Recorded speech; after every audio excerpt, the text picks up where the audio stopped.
At 6, a day of drama for Downing Street as the Prime Minister fights off more calls to resign. At a rowdy Prime Minister's questions, Boris Johnson defended his record in office. We have more people in employment and more employees on the payroll now than there were before the pandemic began. That is what my staff have been working on in Downing Street. Doesn't the country deserve so much better than this out of touch, out of control, out of ideas, and soon to be out of office Prime Minister? Pressure intensified as a Tory MP defected to Labour and a former cabinet minister delivered his verdict on Boris Johnson. You have sat there too long for all the good you have done. In the name of God, go. But as some Tory MPs rally around the Prime Minister tonight, we'll be trying to gauge the level of threat to his premiership. Also on the programme. England's Plan B COVID measures are being dropped completely. Work from home ends today. Face coverings are no longer required from the end of next week. This is a regular customer. And inflation soars to its highest level in almost 30 years, driven by rising food prices and energy bills, and there are warnings of worse to come. And coming up in sport on the BBC News channel, after last night's drama, England prepare to face Australia again in the final of netball's quad series at London's Copper Box.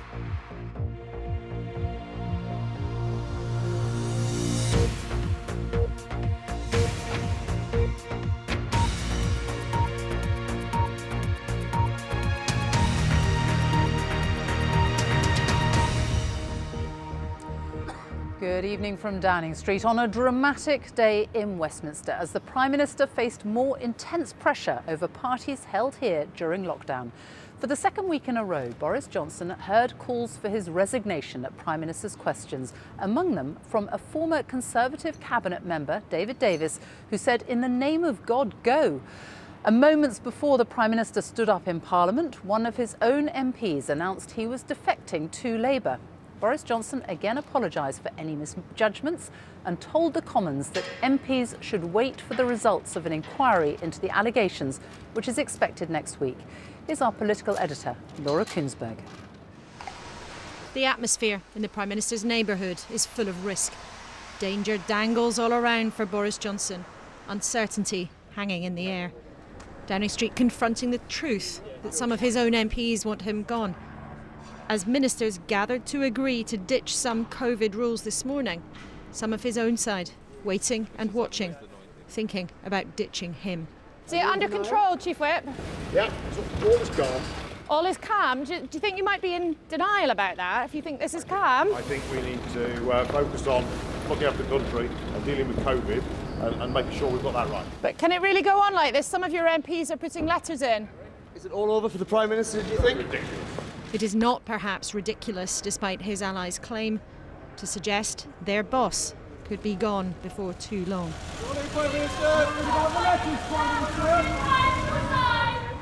It was no ordinary Wednesday. Pressure on Boris Johnson after weeks of claims about what went on in Number 10 during lockdown. 20 MPs who discussed sending letters of no confidence in their leader. Then a shock. Political chat interrupted. Hearing Christian Wakeford, the Bury MP, is defecting to the Labour Party. A huge surprise for his colleagues and the rest. That is quite incredible. The first Tory MP since 2007, Christian Wakeford, cheered to the rafters in the Commons as he defected and took a seat for Labour instead. Can I start by warmly welcoming the honourable member for Bury South to his new place in the House and to the Parliamentary Labour Party.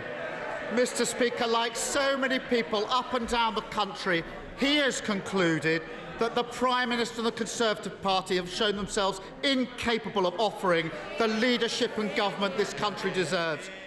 A sting from Keir Starmer at a vulnerable moment for Boris Johnson. And as for Bury South, Mr Speaker, as for Bury South, let me say to... In a Union Jack mask, the new Labour MP opposite, not behind the Prime Minister this time. We will win again in Bury South at the next election under this Prime Minister. There was more energy from the Prime Minister today in a chaotic Prime Minister's questions as he sought to stand and fight, mocked by the Labour leader. Doesn't the country deserve so much better than this out of touch, out of control, out of ideas, and soon to be out of office Prime Minister? Mr Speaker, when the history of this pandemic comes to be written, and the history of the Labour Party comes to be written, and believe me, they are history and will remain history, Mr Speaker, it will show that we delivered while they dithered, and we vaccinated while they vacillated, Mr Speaker. Then just when he thought he might have got through without a new wound, a brutal blast from his own side. A prominent Tory quoting Cromwell to try to oust the leader of the Tories' 21st century revolution. I expect my leaders to shoulder the responsibility for the actions they take. Yesterday, he did the opposite of that. So I'll remind him of a quotation: "You have sat there too long for all the good you have done. In the name of God, go." David Davis and Boris Johnson used to be allies of a sort. What a day, you hear the Speaker aghast. What a day. What else to say? Hi, good to see you again. So a senior Tory, the latest to call for the Prime Minister's exit. The smiling Labour leader welcoming a Conservative to his fold. Yet there have been more public efforts from Conservatives to get out and defend. Well, he is the bounce-back king. I've always supported Boris, and I wouldn't be an MP here if it wasn't for him. MPs and ministers who want Boris Johnson to stay have been falling over themselves to call for cool heads all round. One loyal cabinet minister even claimed the threat to Boris Johnson wasn't real. It is true to say no one can be sure in a secret process how many Conservative MPs are really willing to try to oust him. Yet today's chaos demonstrates clearly there are members of different Tory tribes who want to see him gone. Mr Cummings, are you going to provide Sue Gray with evidence that Boris Johnson lied? The Prime Minister's always had political detractors and has gathered enemies along the way. He may not want to rest until this is over. And Tory tradition shows when the party concludes the leader's out of line, they are removed. But only 2 years after a huge election victory, Boris Johnson will resist attempts for a changing of the guard. And Laura joins me now. Certainly a day of high drama and some unexpected moments. That's right, Sophie. 2 big surprises for this place and a very, very uneasy mood around here. First off, the call from David Davis, the former cabinet minister, fellow Brexit traveller of Boris Johnson. A very dramatic and clear indication from a senior figure calling on Boris Johnson to go. That's not something anyone was expecting earlier this morning. And then this defection, a Conservative crossing the floor politically and physically in the House of Commons to go and sit with the Labour Party. We haven't seen that for a very long time. And on the one hand, a shock like that, a nasty surprise, is the last thing that Downing Street needs, except accept that. Some MPs feel that that is such a betrayal that in the afternoon we've actually seen some Conservative MPs feeling that perhaps they ought to be rallying round Boris Johnson a little bit more to protect the Conservative Party.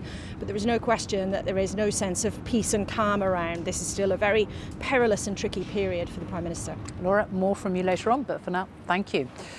Well, Boris Johnson has announced that England's Plan B measures are being dropped completely. From today, the government is no longer asking people to work from home. From tomorrow, secondary school pupils in England will no longer have to wear face coverings in the classroom. And for everyone else, from next Thursday, face coverings will no longer be required by law, though you will still be advised to wear one in enclosed and crowded spaces.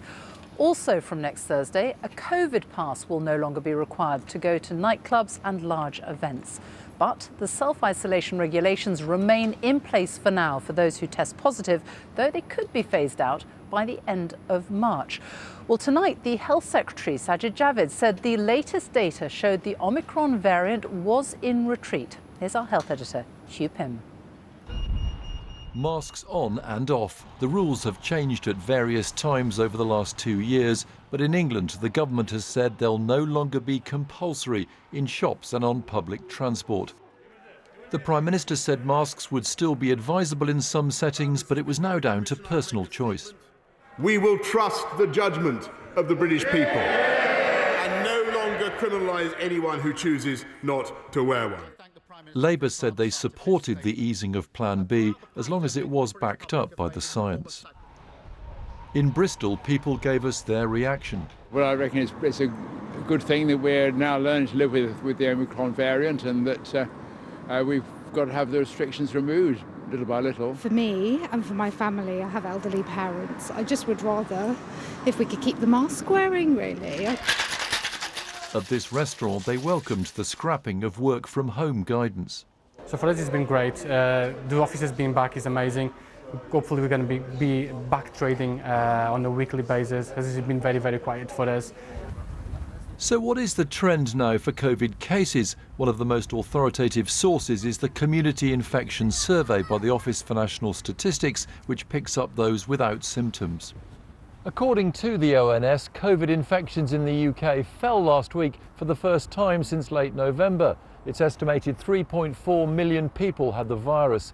Infections came down in much of the UK, including in England, where 1 in 20 people had the virus, and in Wales with 1 in 25, and Scotland 1 in 20. But in Northern Ireland, also with 1 in 20, the trend was said to be uncertain. And the head of the ONS thinks this is a significant moment. We're certainly seeing a major turning point, and we're certainly seeing a real reduction.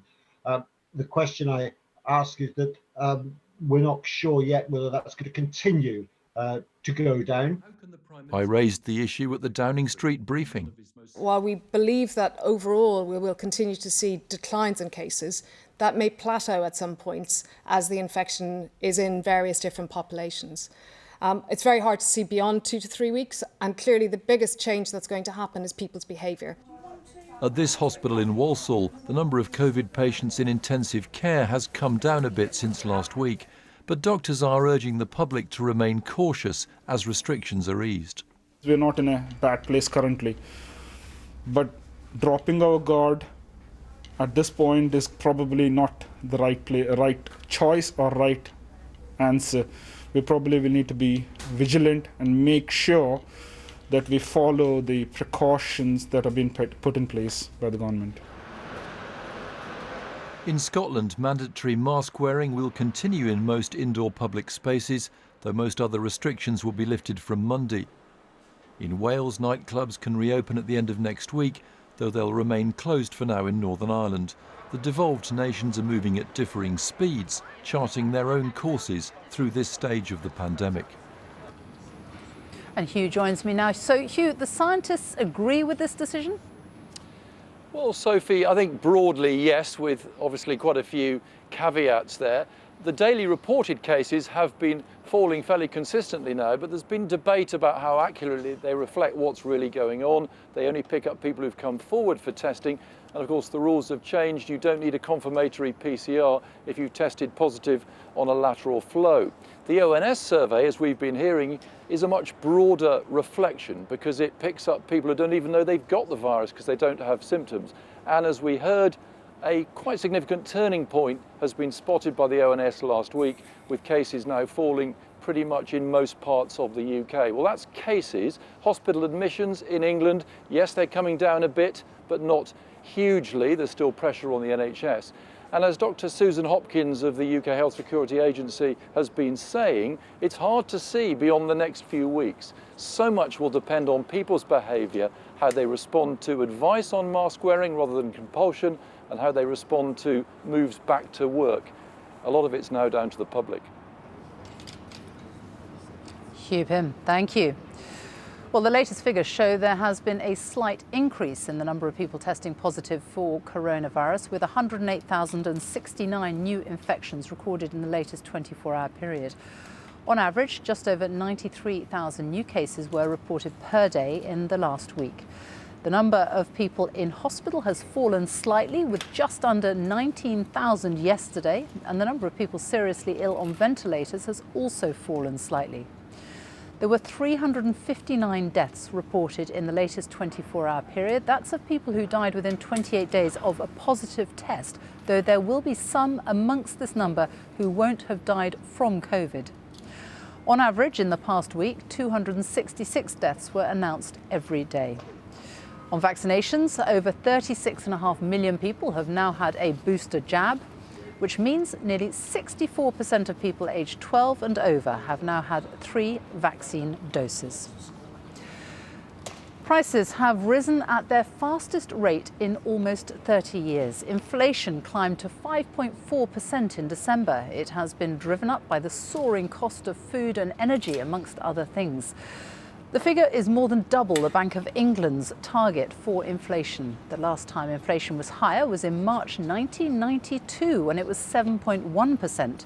And with gas and electricity prices expected to rise sharply in the coming months, experts are warning there is much worse to come. Our economics editor Faisal Islam has more. Up go the prices. This independent food retailer in Ashford in Kent has to move rapidly to keep up. Every week when I get my invoice, I check it against my price list. Oh, need to put that up because, you know, the cost has gone up, and some of them go up in between the catalogue being published every other month to the invoice coming through. Just tick these off. As a supplier of locally produced food, but also as consumers and parents, today's figure reflects the very real experience for the likes of Katie. The price of everything's gone up. You have to make decisions as to what luxuries you then want. It's not, you know, we haven't been on holiday, not just because of a global pandemic, but maybe because we can't afford it either. You know, there's various different reasons why, and I think it's all come in to a head all at once. 40 miles to the north is the Isle of Grain, where goods, electricity and gas enter the country from around the world, and where the UK is importing energy at record high prices. It's been these energy costs that have pushed inflation so high, but in December that spread to food prices, pushing the main measure up to 5.4%, the highest level for 3 decades, well over the 2% target for inflation set for the Bank of England. And forecasters fear that overall inflation could go as high as 7% in the spring. That can be seen in this increasingly common sight, a tanker of frozen liquid American gas unloading a third of daily British demand in Kent. Tankers such as this that have come from Texas are only here in record numbers in Europe and the UK because of the record prices your energy companies and power companies have paid for that gas that normally goes to the Far East. It means that there's an inevitable, inescapable impact on consumer bills and potentially for the taxpayer. The only question is when this is paid for and whether this will lead to a further round of price rises and higher inflation. The inflation rate shooting up means that some bills pegged to these figures, such as mobile phone, broadband and some rail fares, will automatically go up too. All of that is putting pressure on company bosses like here at this high-end radiator factory in Birmingham to raise wages for his workers. We've paid them a winter fuel allowance off our own backs because we recognise we don't want them to be worrying about how they're going to keep the heating on, particularly for a business like ours, which is about heating. Yeah. So we've done that with them, but I could see that they are going to have to start coming back to us and looking for more money. Of course they are. Cost of living is going up. You're seeing the spiral coming. Absolutely. Here comes the spiral. Those discussions are taking place. But that's going now. to increase prices again. Of course it is. So we've had 3 price increases. We've been forced to put our prices up 3 times. The Bank of England Governor Andrew Bailey expressed very great concern today about the crisis in Ukraine prolonging the energy shock. More inflation is already in the pipe, and not now just in our radiators. Faisal Islam, BBC News.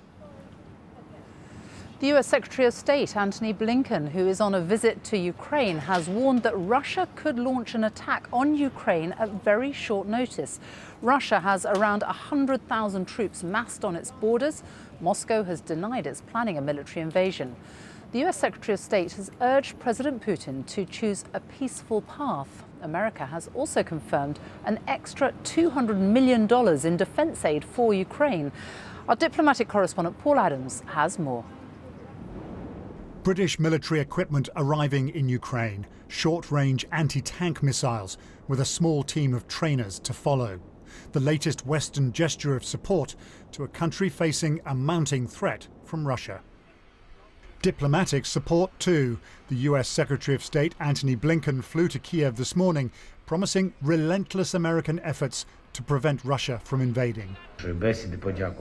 Washington's message to Ukraine's President Volodymyr Zelensky: there will be no talks about you without your involvement. The United States wants you to know this. As you stand up to efforts to divide, to intimidate, to threaten, the United States stands with you resolutely in your right to make decisions for your own future, to shape that future as Ukrainians for Ukraine. And all the while, Russian troops maintain their menacing presence on Ukraine's northern and eastern borders. Now in neighbouring Belarus too, preparing for what are called joint military drills. American officials say these could be used as a cover for an invasion of Ukraine. Kiev says it has what it takes to withstand an attack. We have 261,000 in our Ukrainian army.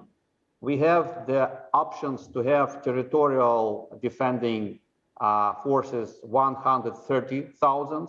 We have 400,000 veterans of Ukrainian-Russian war. So I'm sure that we have a capacity to deter this activity from Moscow. Last week we saw a diplomatic trail that crisscrossed Europe from Geneva to Brussels and Vienna. At the end of it, the Russian Foreign Minister Sergei Lavrov appeared to throw in the towel. Our patience, he said, is at an end. But here we are, 4 days on, and the process is actually shifting up a gear. Mr. Lavrov and Antony Blinken are due to meet on Friday, once again in Geneva. The talking, it seems, is not quite over. But the tremors of this crisis are being felt right across Europe.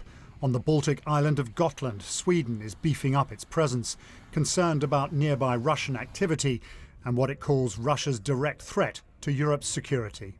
Paul Adams, BBC News. Let's take a look at some of today's other news stories now. And international aid efforts have been stepped up in Tonga after the scale of damage caused by the volcanic eruption and tsunami was revealed. New pictures show the islands covered in a layer of volcanic ash, while in coastal areas waves tore down trees and ripped through buildings. International telephone links have now been restored and ships carrying aid are expected to arrive by Friday.